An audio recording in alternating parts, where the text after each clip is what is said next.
All right, go.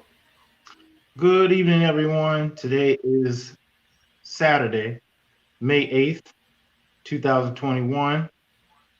I am Kwasi Amponsa and coming to you live by way of the Barter and Bill Think Tank. You can catch us on YouTube and on Facebook. And I'm honored and proud to deliver this presentation on cryptocurrencies. This comes from a paper that I wrote, the title Cryptocurrencies, Fake Freedom, and Pan African Pandering. I'm not an economist, so I want to, drop that disclosure immediately. I'm not an economist. This is about a good 6 months of extensive study and research that I've done, looking at various uh, publications in regards to cryptocurrencies, how they were created, particularly Bitcoin. Bitcoin was the primary, and then all the other cryptocurrencies that follow through the blockchain technology. Um, and decided to write this paper because we have a growing number of Black African people who call themselves Pan Africanists, African centered, and in regards to cryptocurrencies, they're using words like liberation, sovereignty, financial freedom, selling this idea to Black people. Most of us are working class Black people, meaning that you go to a job, you work a 9 to 5 or an 8 to 8 or whatever you work, and you spend your money to buy the essentials that you need for your life. And some of us are fortunate enough to have some left over, and we are able to invest in other things. And unfortunately, I see that our community likes to take advantage of people who are into Afrocentrism or African centeredness or Pan African ideology, take the money away from people and convince them that, buying into this idea is what we need to do to improve our situation. And it's just not true. There are a long list of things from uh, real estate investments to, buying black, to black banks, to, uh, now this cryptocurrency thing today. And with cryptocurrencies, this is not an argument that you can't make money. I want to kind of dead that immediately for anyone who approaches this as if I'm trying to say you can't make money off of it, which is just not true because there are people who are investing money and they're gaining a profit from it.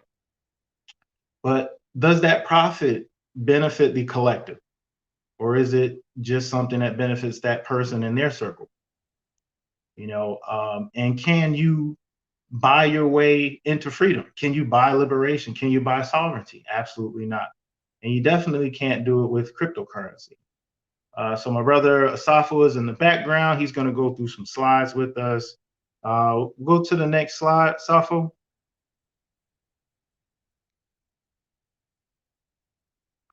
So this cryptocurrency is quote unquote new money. New money. In order to be money, you know, a tender or a item or a particular medium of exchange has to meet a criteria. And these cryptocurrencies don't meet any of these criteria at all. So I'm going to just explain briefly. You can go down the list. So cryptocurrencies are not a global method of transaction payment. That basically means you cannot take your cryptocurrency and go anywhere in the world and get the things that you need. You're going to have to cash out your cryptocurrency, get the legal tender wherever you are, whatever country you're in, and you're going to have to exchange, your cryptocurrency for some real money. So it's not a global method of transaction payment. And, no matter how much you have, it's not going to be acceptable anywhere you go. I'll give you an example. Let's say you're in Nigeria, and you're there for a month, you want to buy food. You cannot take your cryptocurrency and go buy food any and everywhere. There may be some places that do an exchange, possibly, but you're going to have to seek out and find places that accept your cryptocurrency. So it's not a global method of transaction payment. It's not a store of value. What is a store of value? Think, for example, um, a painting, a fine piece of art. You might have a painting that you purchase at an art gallery, and 10 years from now, you're going to be able to sell it for the same price, if not more. You may double or triple that. So that's an investment. It has an actual value to it. There are people who will seek it out anywhere you go in, within the financial world, and you can potentially sell that painting. So it has an actual value. You can hand it down to someone else as an heirloom. Next one, it's not a unit of account, meaning that it doesn't have the value that banks are going to depend on, that banks will recognize, that global ledgers are going to recognize. Again, anywhere you go in the world, you can't say, I'm going to go ahead and put this cryptocurrency into your bank and you're going to give me back, $10,000. It's not going to be acceptable anywhere you go in the world. It's not a scalable means of labor payment. What that means is that a company that hires a labor force cannot pay that labor force in cryptocurrency. And the reason why is because there aren't any banks that are trading in any cryptocurrency. So, you can't take your cryptocurrency and start a business and say, well, I'm going to pay all of my employees in cryptocurrency instead of real dollars. And the reason why is because the labor that the employees do has a particular value. Say, for example, I work for Walmart and my pay is $12 an hour. Well, the cryptocurrency value fluctuates, sometimes 2 and 3 times a day. So I can't say that I'm going to give this to you and it's going to have the same value tomorrow as it does today. So it can't be a scalable means of labor payment. Next one, it's not an asset. It doesn't have any value again. So you can't store it and claim that, I have this much wealth, because the value of it depreciates. So it's not reliable. Next one, it's not a product of utility. That basically means you can't use it for anything. Take gold, for example.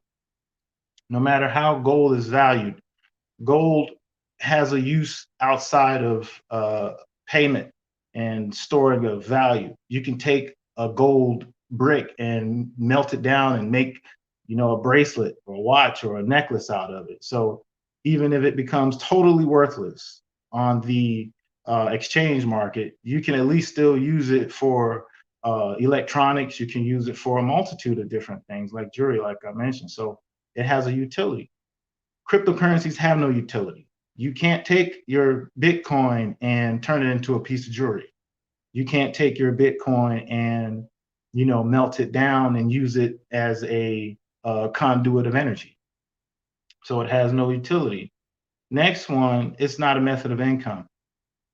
The cryptocurrencies are not scalable enough for you to live off of, meaning you can't invest in any crypto market and expect to live off of it when you retire. That's just not realistic. No social security benefits are paid into it. No workers' compensation is paid into it. No government pays into it. So you cannot expect to retire from your job and live off of an income from a cryptocurrency. The last one, again, it's not a source of intrinsic value, which basically means it's worthless. It's produced on the blockchain, which is a highly technological mainframe that literally just produces this stuff out of thin air. So the only value that it actually accumulates is what's given to it from investors. And that takes us into our next next screen, Asaf, we'll go to the next screen. We'll talk about how cryptocurrency actually gains a value at all. So the cryptocurrency markets are manipulated just like fiat markets. And we'll have pushback, people say, well, the dollars are fiat, they're not worth anything, they don't have any meaning, they're not connected to gold, they're not on the gold standard. Fiat markets are actually still backed by government bonds. And again, I'm not an economist, so I won't break all these things down for you, but basically governments back their currencies. So the dollar is actually backed by something. It's not created out of thin air and just given out to the public. Here you go, here's a bunch of dollars and you do whatever you want with them. No, there's checks and balances that keep markets afloat from one country to another. You don't have that with cryptocurrencies. The only thing that you have with cryptocurrencies is, the first line, speculation. Speculation is basically, rumors, misinformation most of the time is given out to the public. And you have people who do have some money, or people who may have a little bit of money, or some who use their credit, not actually using money, but using their credit. And they're trying to figure out how they can double up their money. What can I invest in? How can I flip what I have and make it increase? And stocks, cryptocurrencies, the value that they accumulate is based on, one person or one segment of the market saying, the value of this thing is going to be this in 10 years. So go back. Yeah, there you go. The value of this is going to be that in 10 years. So you better put your money into it now, or you're going to miss out on the opportunity to get rich. There's no evidence that these things are going to happen. So it's just a speculative thing. It's just basically like saying, we believe it's going to work out, so let's try putting our money into it. And that leads to the next thing, which are bubbles. Bubbles occur when the market and the society or the economy put so much energy into one particular thing until eventually it comes to a point where it's oversaturated, and then people sell it off for whatever reason, and what you have is a bubble which bursts, and people lose their money. People lose the value that they have in their homes. You have stock market bubbles, you have real estate bubbles. The value is increased, usually by manipulation, which gives people the idea that there's scarcity. If we don't do it now, if we don't get it now, the prices are low, the interest is low, we should buy. And these things have proven historically to always hurt Black people. You look back to the stock market bubble and boom, 2007 to 2010, Black people lost their homes, lost their investments, almost triple the rate that white Americans did. And that's because you jumped into something with the speculative hope that you're going to get a return, and you lose. Pump and dump schemes. This is when people intentionally find one thing, a stock or a cryptocurrency, and they talk about it. There have been several cases, notably in this country, where someone says, this stock is going to be the new thing, or this cryptocurrency is going to be the new thing, or I just spent $1 billion, or I just spent $1 million on this particular stock or this particular cryptocurrency. And this automatically gets, millions of people to go ahead and put their money into it because this quote unquote celebrity said it's the thing to do. And what happens is, this particular element gains a lot of traction, and next thing you know, it's sold off. And the people who sold it off make way with all of your money. This happened in Turkey a week or two ago. They built up this cryptocurrency to about $2 billion and then ran off with the money. And you can't necessarily prosecute anyone. In the stock market world, pump and dump schemes are illegal because they're regulated by the government.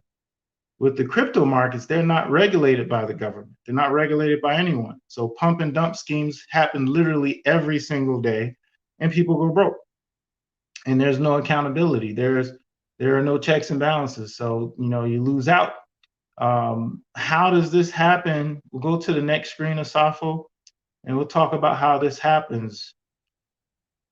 So I like to look at it as a neo-feudal structure.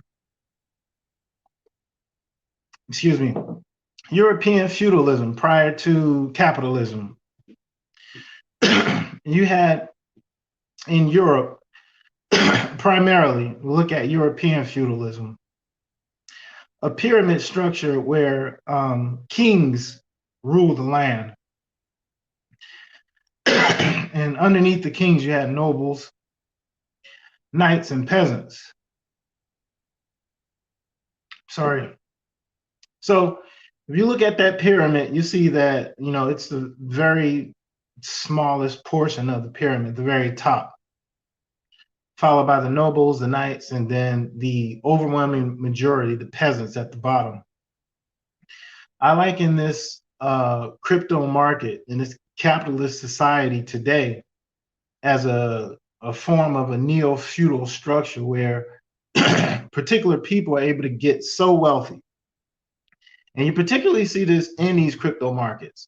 People are able to get so wealthy, right, that they're able to literally control entire markets, just like a king would control an entire area of a country. And then, beneath them, you have the investors who, follow the gimmick or scheme or whatever it is. They're paying into it. They're supporting it. They're keeping the machine going.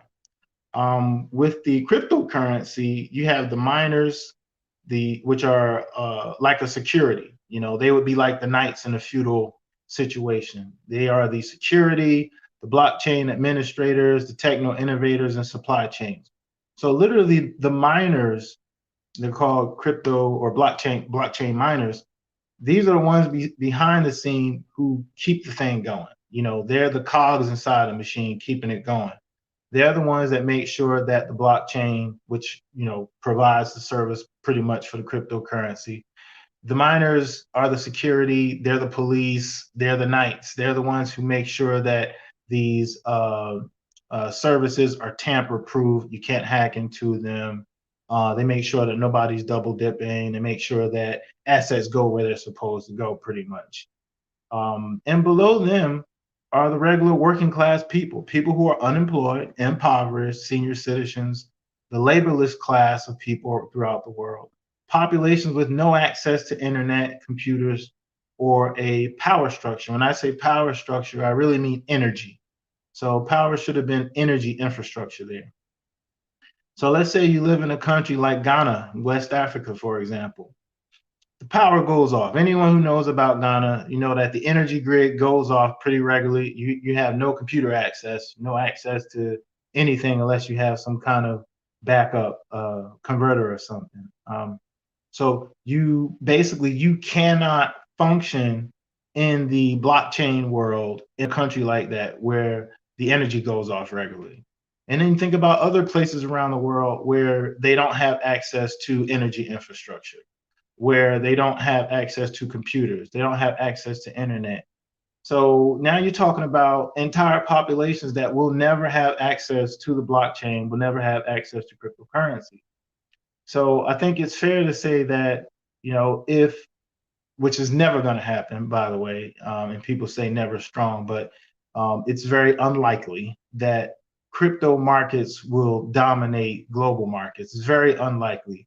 But if it was to happen, no one's talking about how entire populations around the world, working class, poor, impoverished, senior citizens, laborless classes, people won't have access to it.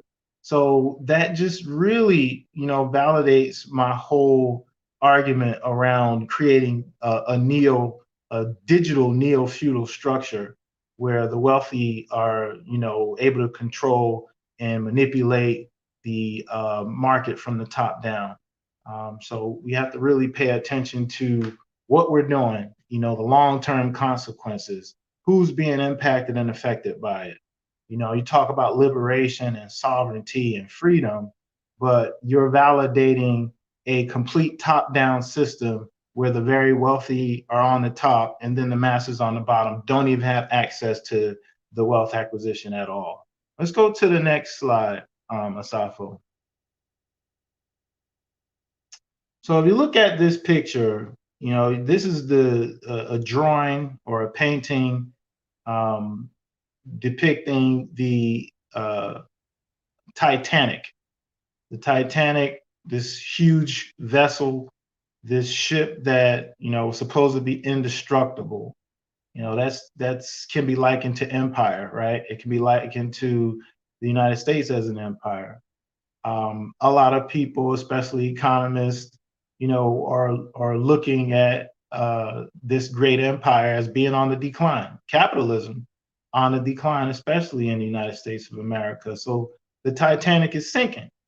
But if you ever, you know, read any books, memoirs, or any of the stories about the Titanic, you'll know that there was a privileged class of people who were on that vessel who were given the opportunity to get onto little boats or rafts and to have their lives spared.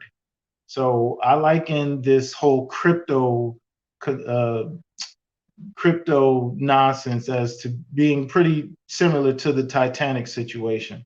Liberation only for the privileged few. You know, if you have access, if you have money to invest, if you're tech savvy, you're able to get a raft for yourself and pull yourself out of the declining capitalist empire. However, that does nothing at all to liberate, free, or make sovereign entire populations of people. So I wanted to just use that as use this slide actually as a way to give people a visual, an idea, and relay it to something that, you know, makes a lot of sense when you think about how, you know, just a privileged few have access, as I've already shown, to these technologies and to these investments. And it's highly likely that as they get their wealth, they'll skate away in their little boats and leave the rest of us here to suffer. On to the next slide, Asafo.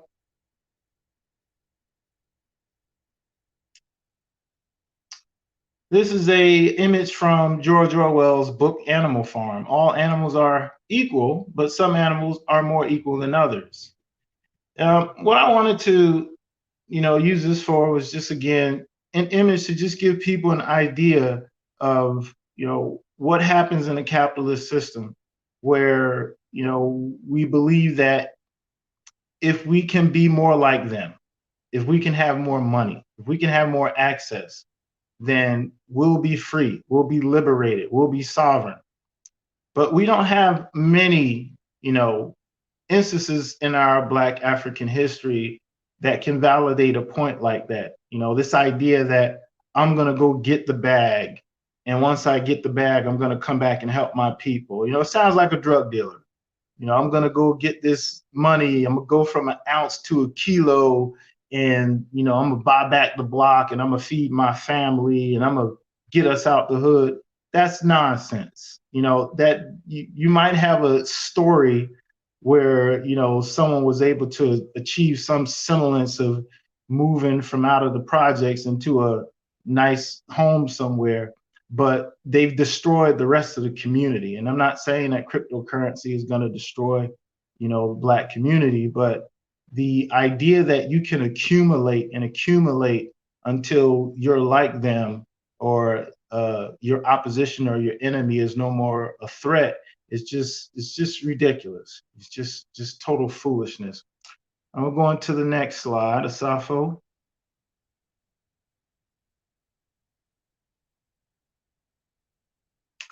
All right, so individual solutions to collective problems. You know, this is what we do. Look at the left, the pyramid that says Black pseudo-capitalist investment ventures.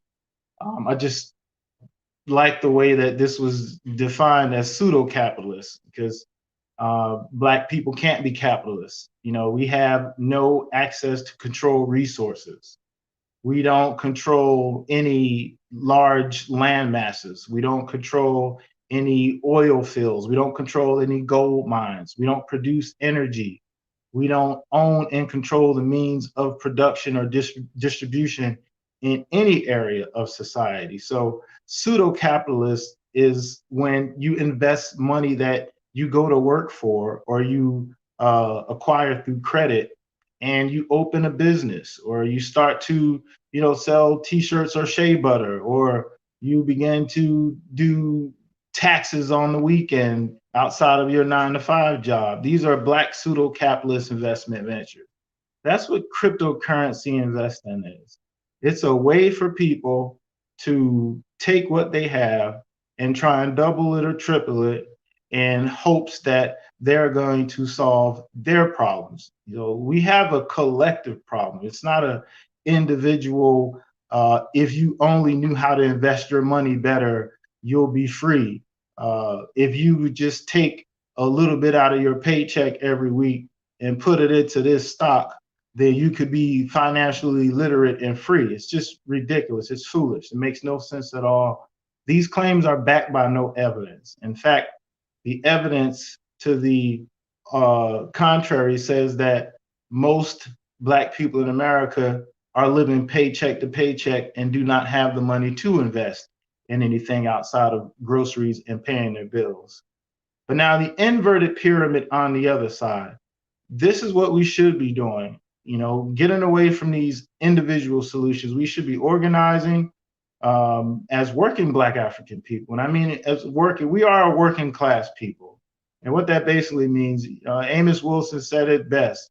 You came here to be labor. You came here to work, period. Most of us are still stuck to this day, a good 150 years after slavery. We're still stuck as labor wage workers. We are the working class. If you don't go to work, you don't eat. That's the story for most Black people in America. So what we should be doing is organizing around that particular fact and around a moral, economic, social, cultural principle that's been tested and proven that will help us, solve the situation that we're in. And I had to stress this point in the end because you always get this pushback. Well, what are you doing? What have you done? What have you built? What organization do you have? What business do you own? What kind of economic model do you have? Did you open anything for Black people? What are you doing in the hood? We come up with these pushbacks when people tell us, not to do the thing that has never worked before. So they want an alternative. And honestly, the only alternative that I can give is say to organize with collectives, organize with groups of people. We have the Barter and Build think tank. It's not a one-stop solution for every problem Black African people suffer from, but it's a step in a direction that we need to go. We should be doing study groups. We should be getting into political awareness. We should be understanding how the politics in our communities work, what we can do with the people in our families, in our environments that think the same way. And we should be trying to figure things out that are collective solutions. I used the example the other day, people complained about the stimulus checks that went out. It's not enough money, or they should have gave us more, or we need reparations, things of that nature. If this market failed and there was a cryptocurrency market that dominated the economy, there's not a buffer in place. There's nothing socially that says we're going to give everybody, a $400 or $600 check so that you could at least buy groceries. There's nothing in these crypto markets in place to do anything like that. There's nothing in the entire crypto sphere that is set up to help people who are struggling or failing. So we shouldn't be organizing to get people to invest in Bitcoin. We should be organizing to get people to figure out strategies that are going to help the people who don't have resources. That's what we should be doing. I'm going to move on. Next slide, Safo. It's a quote from Amilcar Cabral. We must practice revolutionary democracy in every aspect of our party life. Every responsible member must have the courage of his responsibilities, exacting from others a proper respect for his work and properly respecting the work of others. Hide nothing from the masses of our people. Tell no lies. Expose lies whenever they are told. Mask no difficulties, mistakes, failures. Claim no easy victories. Again, that's Amilcar Cabral. That pretty much sums up what our responsibility and our role and our duty is. You know, we tend to say a lot of this kind of talk, you know, against, you know, what people are trying to do to better themselves and their families as being negative. But I say it's not negative. We should be critiquing, we should be exposing, and we should be uncovering anything that's designed like this crypto stuff is. It's designed to take money, real money, out of your pocket and put it into someone else's pocket. And that's pretty much the end of it. You know, these financial literacy schemes, these investment schemes. You saw last year all of these flowers. You know, I don't know what happened to all the flowers. Put your money in the flower and we'll have enough money to buy the block. You know, none of this stuff happens. It's just not realistic. And in conclusion, I'm going to the last slide, Asafo. In conclusion, cryptocurrencies are not natural resources that can be used to barter or trade internationally. You only gain your sovereignty through the ability to barter or trade some resource. Your freedom, your liberation has to come through some kind of power, some control of some resource. Cryptocurrencies are not accessible to all oppressed populations of any country. There's nowhere in the world where anyone's giving away cryptocurrency. If they are, let me know. Inbox me so I can get in line and get mine. Cryptocurrencies are an extension of capitalist economy.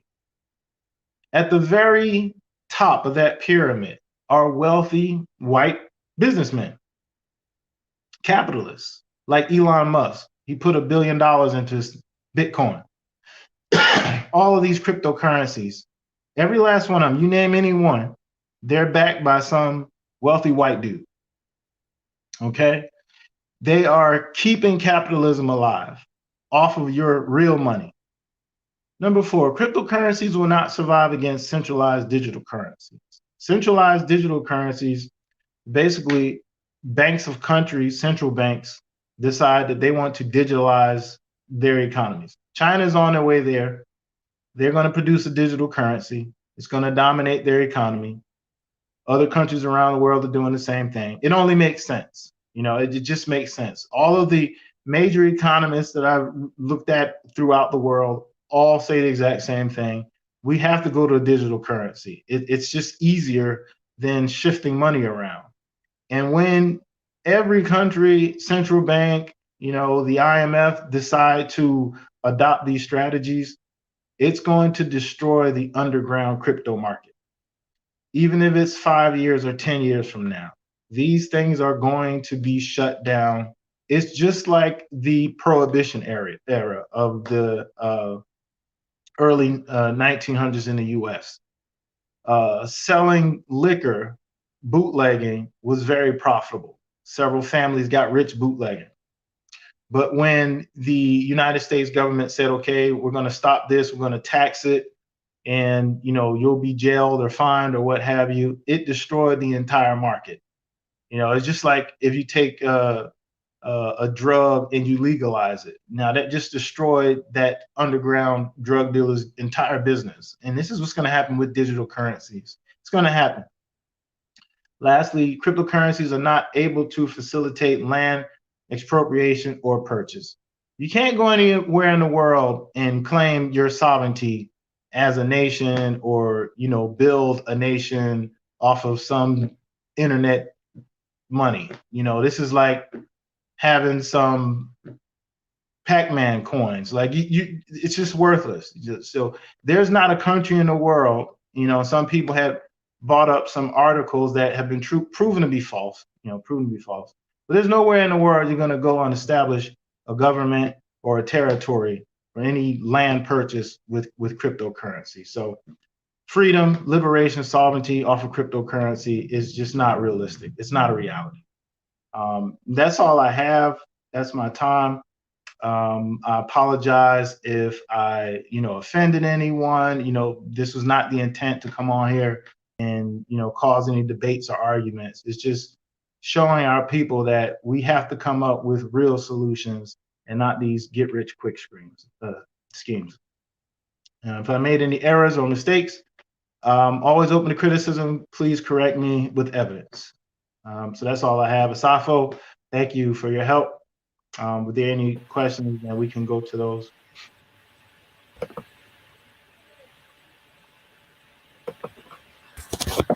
Okay, can you hear me, bro? Yes. Okay, so what we're going to do now is going to go into a couple of the questions that we have here in the chat. You received some pushback from someone here by the name of the Downfall of Babylon. Can they question a little bit of your question to a certain extent your scholarship? What scholarship did you use to reach these conclusions? Could you share some of the exact scholarship with us as far as who who you reference, what suggested readings and things like that? Yeah, that's a good question. Like I said, this is an article that was written. It's about 13 pages or so, all the references. I can read a list of the references off if you'd like, but if they leave their email address, I'll go ahead and send them a copy of it. So some of this is from the National Institute of Standards and Technology, the actual paper that was written by Nakamoto. That's the person that created the whole blockchain cash system. One of my favorites, economist Nouriel Roubini, he calls Bitcoin shitcoin. He says that these things will definitely collapse, and he's been the most popular opponent of cryptocurrencies over the last 10 years. He hasn't changed his stance not one bit. The Journal of International Financial Markets, Washington Post, minorities hit the hardest by foreclosures, the crisis of 2010, cryptocurrency pump and dump schemes. It's by economist Shen Li, economist with the crypto markets manipulation schemes of New Wolf in Town.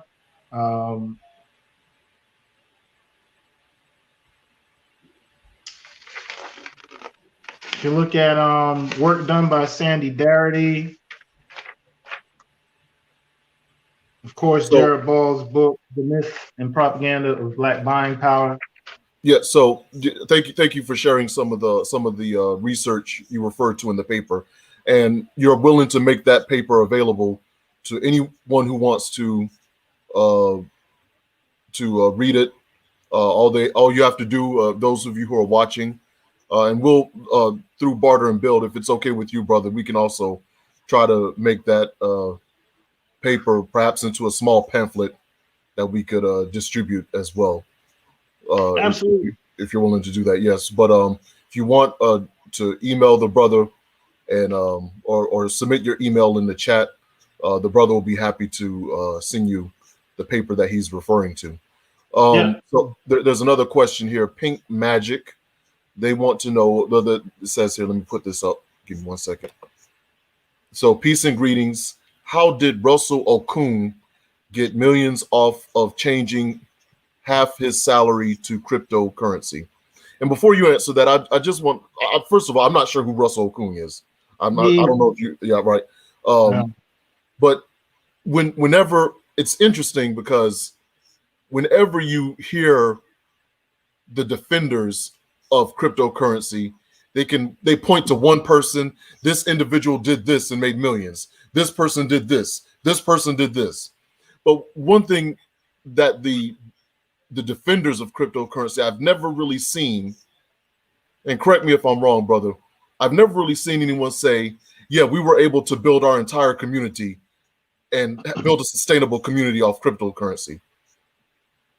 You know, we've never been able to deal with the lead pipe, the lead in our water because of cryptocurrency. We've never been able to deal with the food shortage because of cryptocurrency.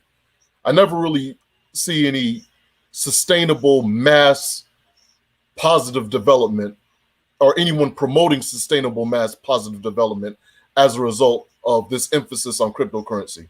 But what would your answer be to this person's question?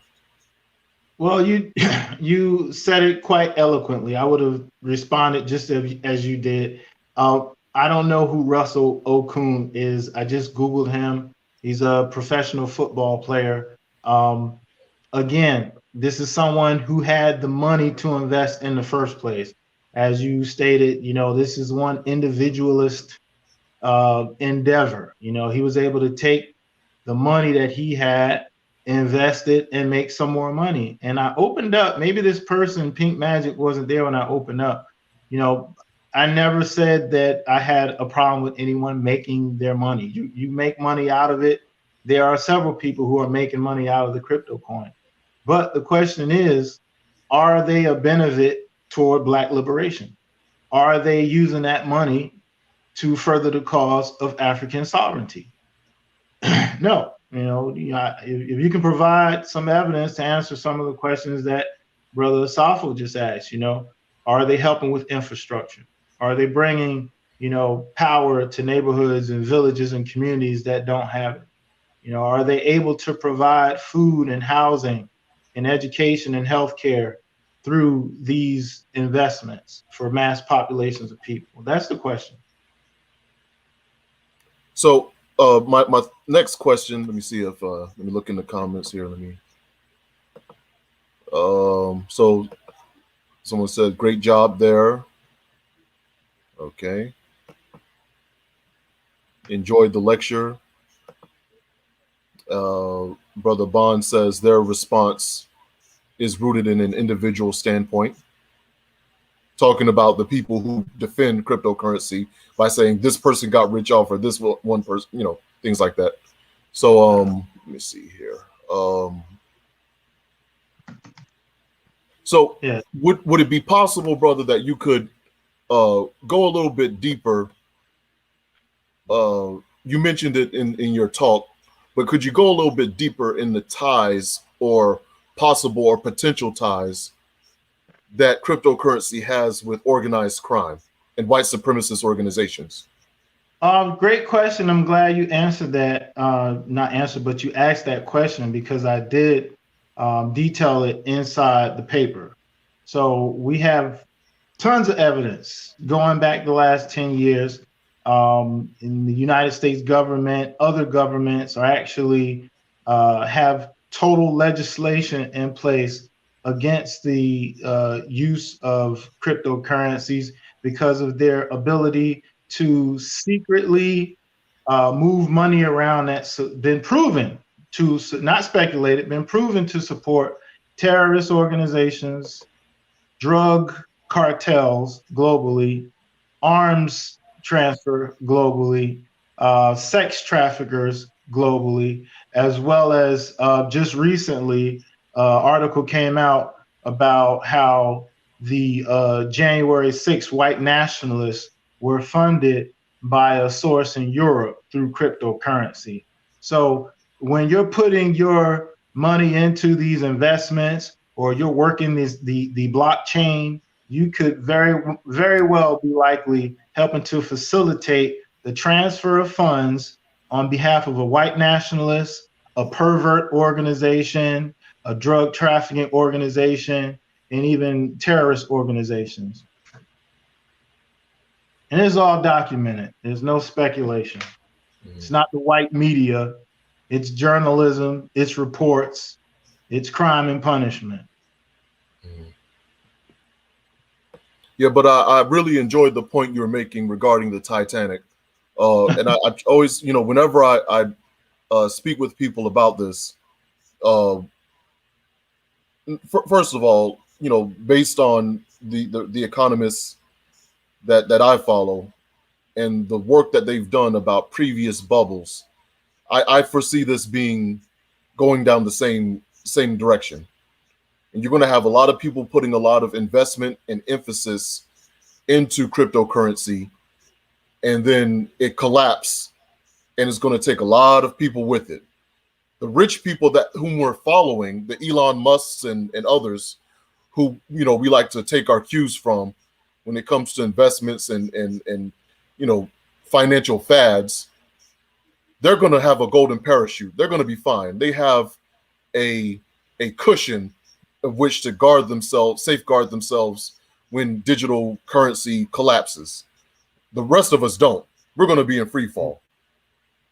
So I think I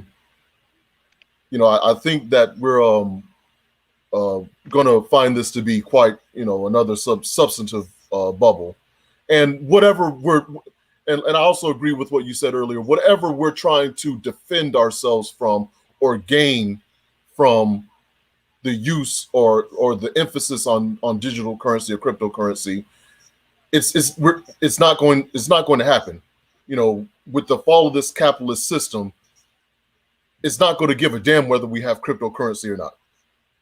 I don't think we're going to be able to, a sustainable environment, polluted land, polluted water, polluted air, things like that. None of that is going to, cryptocurrency isn't going to reverse or change any of that.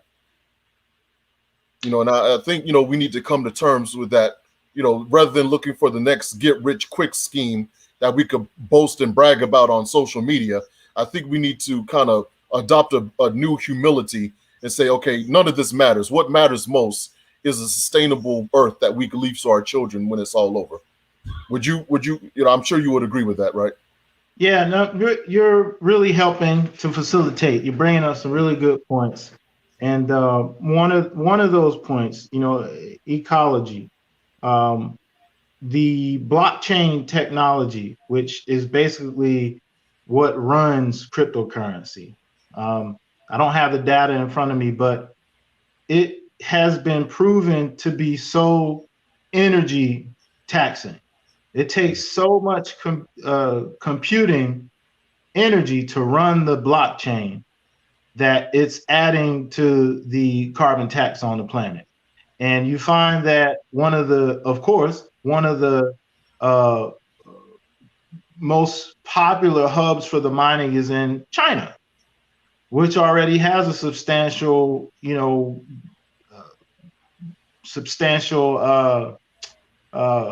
mark on the environment with their system anyway.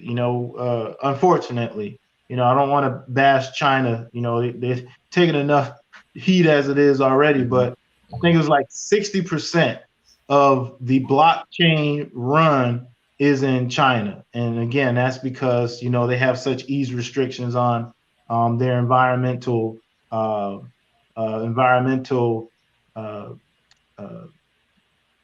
emissions in the first place, right? So they're coal burning. They have systems that are able to withstand the tax that it takes to use the equipment necessary to compute these processes. Some of the other countries were, Nigeria and Iran, Korea. So, it's so destructive just to process that. I was reading an article earlier. Actually, it was Nero Rubini again. He said that, once countries do begin to adopt their digital currencies, they're going to use something outside of the blockchain. And that goes to, the argument that some people say, well, the blockchain is so great. The blockchain is, so beneficial for so many different processes. But with the tax that it's having on our environment, they're going to come up with other systems to run digital platforms. So, this is just going to totally dismiss the entire use of this technology in the next 5 to 10 years. To your point, it's going to continue. It is. A lot of the economists are saying it's going to continue. People are going to continue to invest in it because we're trying to escape, working class life. We're trying to get rich. We're trying to become millionaires and billionaires overnight and destroying the environment at the same time. So they're going to have to shut it down. But, again, they'll be okay, you know, the kings and lords over it, the oligarchs that are over the system, they're going to be okay. You know, they already have money to invest. They have money to lose. These are tax havens and tax shelters. It's criminality. You know, it's just criminal, and it's not going to last. So, you know, if you're in it, get what you can while you can, and good luck to you. Okay. So let's look here. More from the downfall of Babylon TV. Quit talking about crypto. It is what the blockchain allows for you to create in terms of data. In terms of data, allows for a person to actually produce proper solutions for climate change. So, if you want to comment on that, I'm not sure what they're trying to say, but yeah, whoever that is, and I got a good idea of who it is. They're putting comment at the comment. Just leave some evidence behind. You know, they're just talking. You know, just leave some evidence behind. I'll send you the paper. The paper has about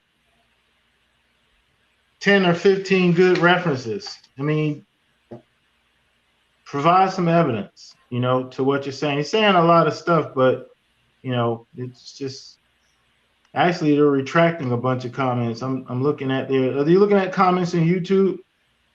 no. Well, they're coming up here on the within StreamYard itself.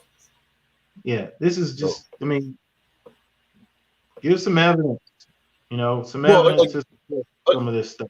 Again, it goes back to, you know, the more so making an emotional argument.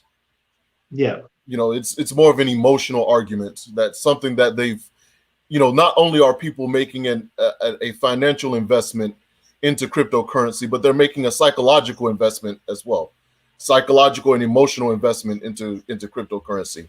And once you disrupt that or point out the reality of how this is, you know, a fool's errand to do this, you know, people are going to be happy about that, you know, because you're interrupting. You know, at the end of the day, I really do believe that for all of our talk about the fall of Babylon or the, you know, the militancy of Black Pan-Africanism and nationalism and all these other things, most of these people who talk that talk really lust after the system of white supremacy. They want what it has. They want what the rich and powerful ruling class has. You know, so they envision their ideals of Black power as being white power in blackface, of Black people having what the white ruling class has. You know, Wow. and That's again heavy.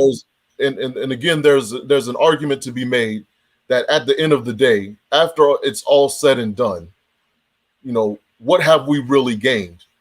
You know, we've gained fool's gold, and we have no air to breathe, no water to drink. And I think, you know, and I think with the person speaking about actually produce proper solutions for climate change, I don't. Again, that's a serious speculation that I'm pretty sure this downfall of Babylon person can't prove. Yeah. Because what they're saying is, okay, well, whoever makes money off of it will be able to go out and find a solution for climate change. You know, you know. So, well, you know, like I said, you know, good luck with that. You know. Yeah. Again, you know, it's just, you know, the idea that, you know, this is more than just making money, that it's going to just save civilization as we know it, you know, it's just foolish. And it's not, and I hate to say that, but, you know, if we're going to say anything or even believe or accept anything, you know, I understand the importance of providing some kind of evidence. You know, if you have some evidence, you know, that these allegations, that these assumptions are true, then we should all look at it, investigate it, and see how useful it is. Mm-hmm. But I just have not seen anything to support anything positive about it at all, other than, you know, people making money. That's it. Like there's nothing there. And I've spent a good 6 months just digging, trying to find and not be overly critical, but just to see how helpful this could be. And, you know, again, the blockchain technology itself has some substantive uses, but its technology, it will become obsolete. Just like the iPhone you had 2 years ago, which was the major breakthrough, the biggest thing that the whole world needed in business and communications. Now that iPhone will probably sell for $10 because you got 3 or 4 new ones out. So to hold these, you know, these assumptions on a technological innovation as being the end all and be all, it just doesn't make any sense at all. Okay, we have another request from Brother Dominique Bond. You mind posting a few names of the economists that you referred to?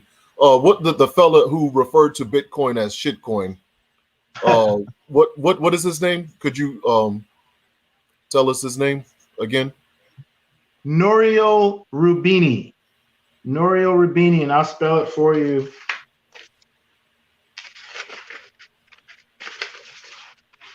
Nouriel is Nouriel. His last name is Rubini. Roubini. Okay.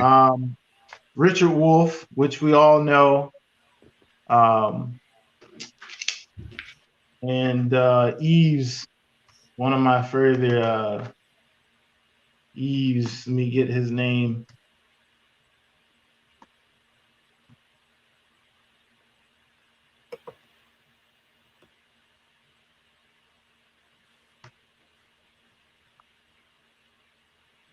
While you're pulling that up, let me also add that you mentioned Derek Hamilton, Sandy Darity. Now, they, even though they don't mention, they're not offering a critique of Bitcoin that I know of. Yeah, They're not offering a direct critique of Bitcoin.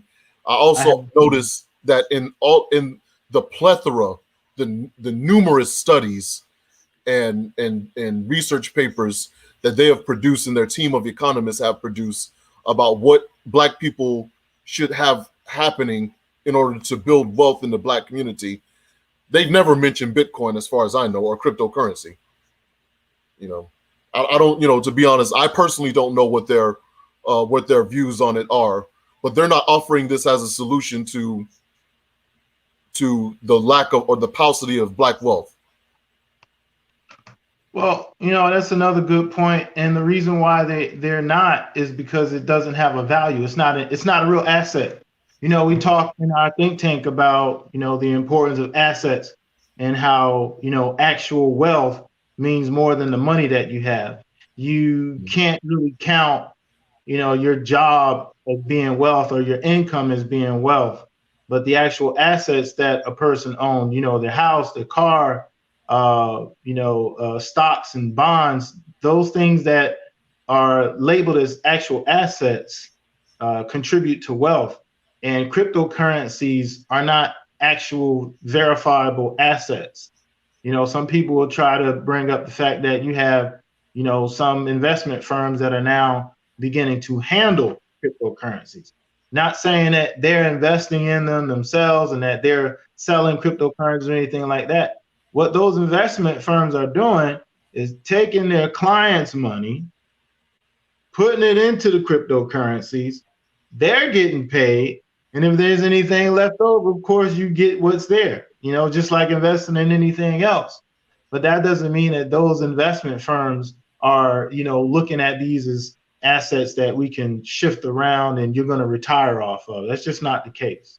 And again, you know, you can, you know, follow any major economist in the United States. What I found too, brother Safo, is that the people who promote and endorse these cryptocurrencies, when you look at their backgrounds, they're not economists.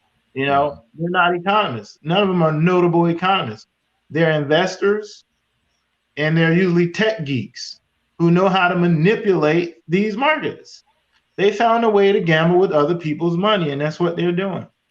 And all the economists are saying it's a bad idea. And they're not saying it's a bad idea just because they're white economists. This is what some people are saying. Well, you can't trust the white man. You can't trust the white economists. You can't trust the white media. Okay. These are the same people who said, you know what?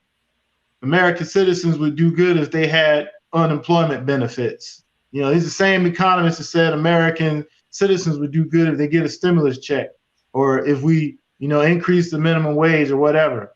Every little scrap that we get out of these capitalist controllers of this economy comes from somebody saying, hey, look, if we don't do something to help these people out, they're going to turn this country upside down.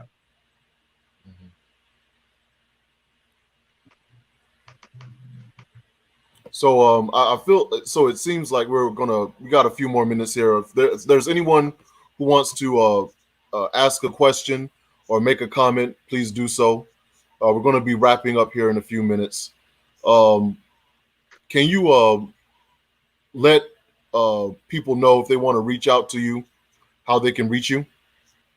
Sure. Thanks for asking. So we have Facebook. That's probably the best. You can put a link if you can. Just put my link to my Facebook page in there. And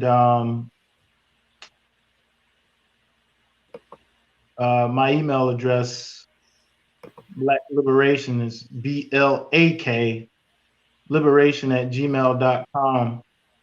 And I'm asking 1 Bitcoin donation per paper. If anyone wants a paper, just send me 1 Bitcoin, and I will send you this paper, and you can decide to do what you want with it. It might be worth more than Bitcoin one day. You never know. So I'm putting a copy of your Facebook link, please, in the chat here. Okay, we're going to do that. All right. So, Brother Kwasi, I want to thank you so much for doing this presentation. We're really appreciative of it. And those of you who are watching, again, we're the Barter and Build think tank. We have our study group sessions. Well, our study group sessions every Thursday at 8:30. And we're going to be studying for the next few weeks. We're going to be studying To Educate a People by Dr. Imwalamu Brudi. So for our study group, for the next maybe 8 or so weeks, we'll be dissecting that book, reading it, and having the weekly study groups to discuss the different chapters in that book. As far as content for Facebook Live and YouTube, our next Bab Talk, BAB, Barter and Build Talk, Bab Talk, episode number 2, will be coming up soon. Let me look. Let me see here. I believe it'll be on the 16th of this month. Let me just confirm that. And do you have a topic in the agenda for the next BAP Talk already? Yeah, the BAP Talk, the next BAP Talk we'll have Brother Kwasi Prince Mensa on. Brother Kwasi Prince Mensa on, and the BAP Talk discussion we'll be interviewing him, and the title of that discussion will be An Education Policy Agenda for the Black Working Class. So yes, that'll be May 15th, 2021 at 6:00 p.m. Eastern Standard Time. May 16th, 2021 at 6 p.m. Okay, so we'll be live again on YouTube and on Facebook through the Barter and Build think tank. So you can enjoy that. And of course, we'll be having more next month as well. So you want to join up with us for the study group, you're more than welcome to do so. You can find us on Facebook under Barter and Build think tank. So other than that, Kwasi, is there anything else you want to say in conclusion? No, just to close out, this isn't again about who's not making money or who is making money. Just, I'm really tired of seeing our people chasing unicorns, you Mm. know, and this is another one of those unicorns. We have some serious work to do. Um, and I'm thankful that the Barter and Build think tank is doing some of that work. There aren't many people that are taking the time to work together and try and tear down the myths and the lies that we're suffering from. All right. With that said, we want to thank everyone for listening in and viewing in. We appreciate it, and we look forward to building with you all soon. Peace. Peace.